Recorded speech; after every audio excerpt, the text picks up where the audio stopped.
ఒకరోజు కన్ను మూసాడు. ఎక్కడ తెచ్చాడు కళ్ళు? పాతాళంలో తెచ్చాడు.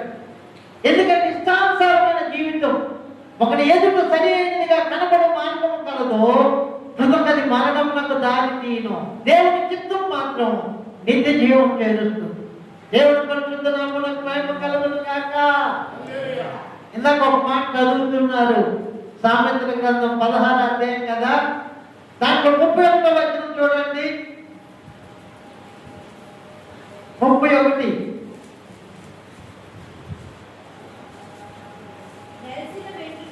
నెరిసిన వెంట్రుకలు సొగసైన కిరీటము అవి నీతి ప్రవర్తన గలవానికి కలిగియుండును. దేవుని పరిశుద్ధ నామమునకు మహిమ కలుగును గాక. హల్లెలూయా. ఇప్పుడు అందరూ బ్రదర్స్ అయిపోతే తాతయ్యలు, అమ్మమ్మలు, నాన్నమ్మలు ఎవరు చెప్పండి? మీరే చెప్పండి. న్యాయం అంటారు అది? 70 సంవత్సరాల వ్యక్తి కూడా బ్రో బ్రో బ్రో అనుకుంటూ పోతే ఇప్పుడు అమ్మమ్మలు ఎవరు, తాతయ్య ఉంటారా నెక్స్ట్ జనరేషన్కి? నెలిసిన వెంట్రుకలు సొగసైన కిరీటము నీతి ప్రవర్తన గలవాడిని కలిగి ఉంటాడు. ఈ నీతి కోటికి పెట్టామనుకోండి, నీతి ఉన్నట్లా లేనట్లా? చెప్పాలి ఏదో చెప్పండి. మరి ఆయన రక్తము ఇది ఇక్కడ అంటాడు చూడండి, మత్తయి సువార్త 27:24.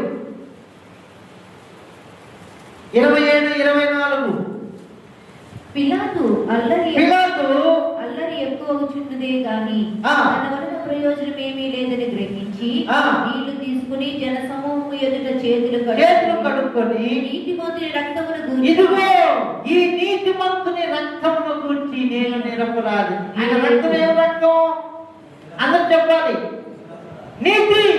నీతి కలిగిన రక్తం. మరి మనం నీతి లేకుండా తీసుకుంటే శక్తి కాదు, ఇన్ఫెక్షన్ అయింది. అదొక తెలిసిన వెంట్రుకలు సొగసైన కిరీటము అవి నీతి ప్రవర్తన వాడు కలిగి ఉంటాడు. నీతిలో వృద్ధి పరుస్తుంటే దేవుడు మనమేమో నీతి లేకుండా కోటింగ్ చేసేస్తున్నాం. మన ఫ్యామిలీ కదా చెప్పుకోవాలి మనం. ఇంకెవరు చెబుతారు మనకి? దిద్దుబాటే సిద్ధపాటు. ఇప్పుడు ఈ నీతి మందుల రక్తం మనం నీతి లేకుండా తీసుకుంటే ఏమైపోతుంది? ఇన్ఫెక్షన్ అయిపోతుంది, ప్రమాదం. అందుకని తల మొదలుకొని అరికాల వరకు ప్రతి కోణంలో మనం పరిశుద్ధత కలిగి ఆయన శరీరాన్ని రక్తాన్ని తీసుకోవాలా.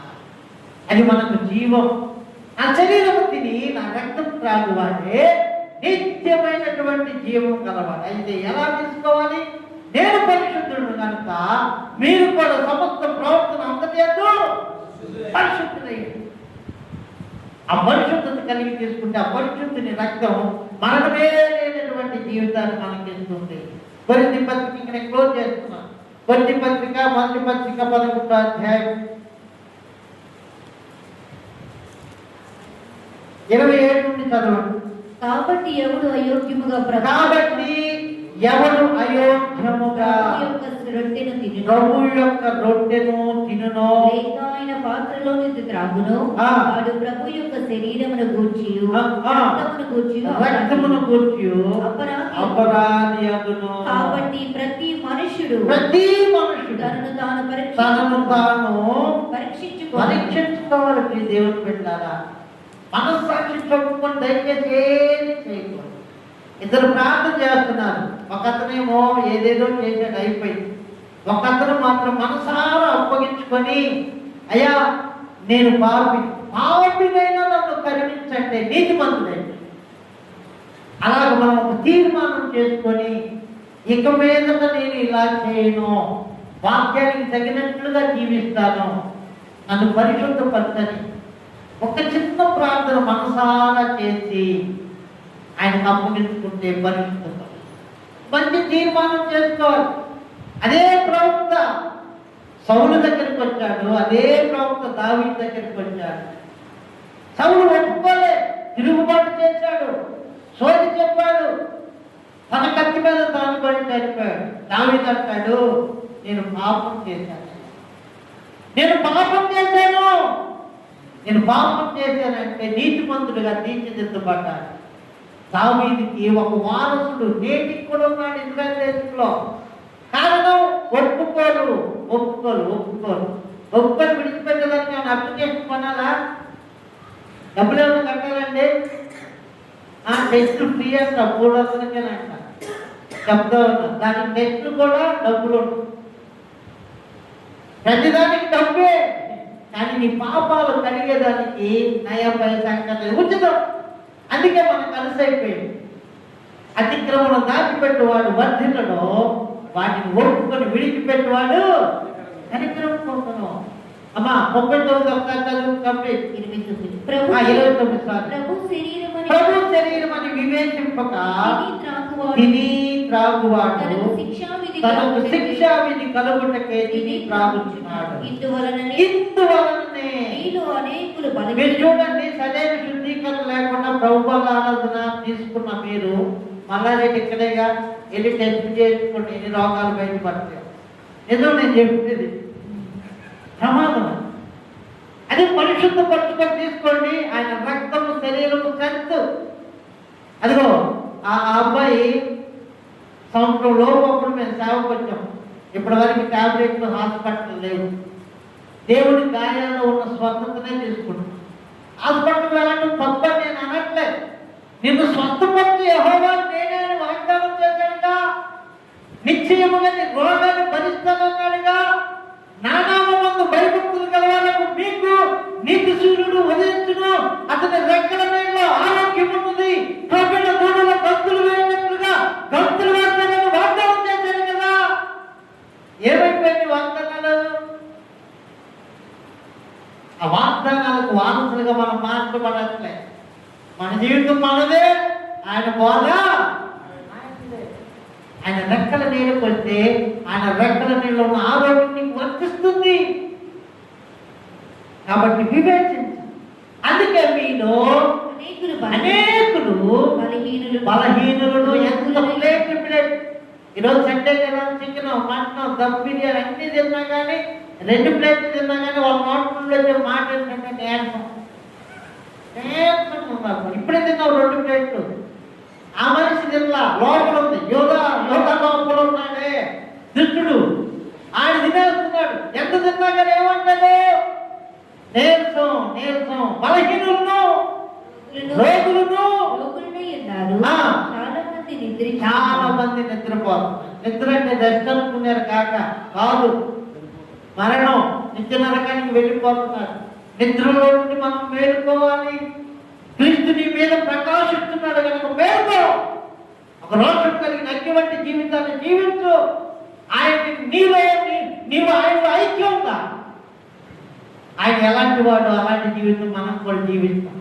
దేవుడి ఘనమైన వాక్కులను మనందరి కాల్లో స్థిరపరిచి భద్రపరిచి నెరవేర్చి ఆ నిత్య రాజ్యానికి మనల్ని సిద్ధపరచును గాక. ఆమేన్. కొంచెం ఆలస్యమైంది కనుక దయతో పెద్ద మనసుతో అందరూ క్షమించాలని కోరుకుంటున్నాం. మనసు ఉంటే ఓకే. చిన్న ప్రార్థన చేసి నేను ముగిస్తాను. చక్కగా కళ్ళు మూసుకొని విన్న వాక్యాన్ని బట్టి ఎవరికి వారు మంచి మనస్సాక్షుడు, అయ్యా నా పరిస్థితి ఇట్లా ఉంది, మరి నీ శరీరంలో నీ రక్తంలో పాలు పొందాలా వద్దా, నాకు జ్ఞానం దయచేయన మంచి నిర్ణయాన్ని తీసుకో. తొందరపడి వివేచింపగా ఆయన శరీరంలో రక్తంలో పాలు పొంది యోధాలాగా నిత్య మరణానికి వెళ్ళకు. నీ దేవుని బిడ్డ ఆయన కాళ్ళు కడిగి మనకి క్రమాన్ని నేర్పించాడు. ఒక మంచి తీర్మానం చేసుకో, కళ్ళు మూసుకో, ప్రార్థన చేయి, మంచి మనస్సాక్షి కలిగి ప్రార్థన చేయి. తండ్రి దర్శించండి ఆయన, నీ కుమారులను దర్శించండి. హృదయాలను కఠినపరుస్తున్నటువంటి చీకటి శక్తులను నాథులైన యేసు నామములో బంధిస్తుండగా అయిపోయి మంచి మనస్సాక్షిని దయచేయండి అయ్యా. జీవితాన్ని దిద్దుకొని మీ శరీరంలో రక్తంలోనైనా పాలు పొందుటకు మంచి మనస్సాక్షిని దయచేయండి. ఇది మొదలుకొని ఆయన నా తండ్రి మీతో నిబంధన చేసుకుని మీతో కొనసాగే జీవితాలను దయచేయండి.